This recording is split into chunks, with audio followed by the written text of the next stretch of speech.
first elimination race of the chase had several big-name drivers facing the cutoff, but which drivers made it and which drivers went home and won't make it to the contender round.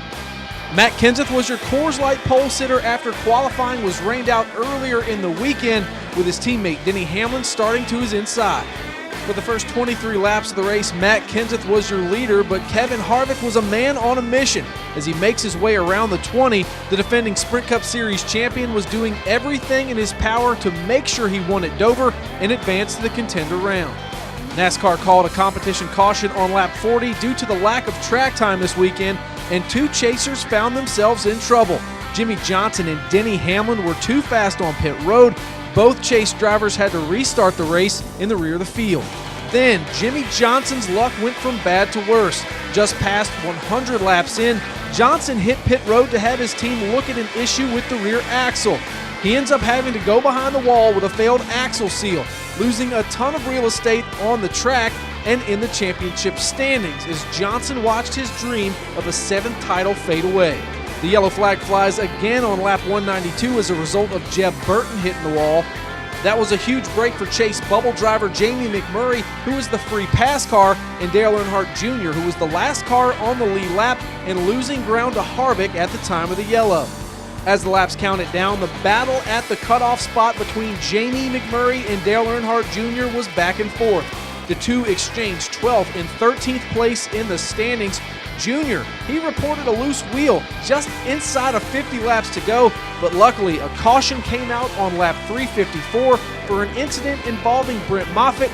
Everyone but Matt Kenseth would hit pit road.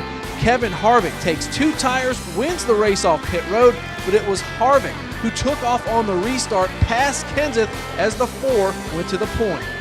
Also on that last stop, Jamie McMurray would get ahead of Dale Jr. Look at his tire here as he brakes, trying not to get caught speeding on pit road. But Dale Jr. would get back on track, passing McMurray to advance, finishing 3rd. But the day belonged to the champ. Kevin Harvick did what he's done before with his back against the wall. Harvick goes on to win the AAA 400 at Dover, locking himself into the next round of the chase.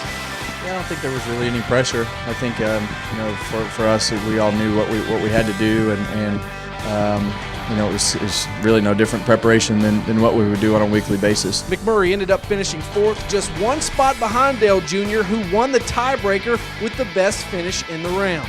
Well, I've known him a long time, and you know what? That was a deserving pass that he put on to be able to make it through to the next round. Yeah, I didn't know what the points looked like, but they just told me I had to beat Jamie or the 18, and we got around him on that last run there, on that last restart. I just had to jump out there, and hopefully it turned in the middle of the corner and didn't push, and it worked. So we got around him. He would have advanced if we hadn't got that caution, because I don't think I could have ran him down. And the 48 in his 500th start at a track where he's won 10 times finishes 41st, and that was not enough to advance Jimmy or his hopes for a 7th title. They would have to wait another year. You just take things for granted. There's so many parts and pieces on these cars, and we take for granted what they all do, and it can't be more than a $5 part that takes out. In addition to the 1 and the 48, Clint Boyer and Paul Menard also did not advance to the contender round. Now 12 drivers head to Charlotte Motor Speedway for the Bank of America 500, trying to win and get into the eliminator round.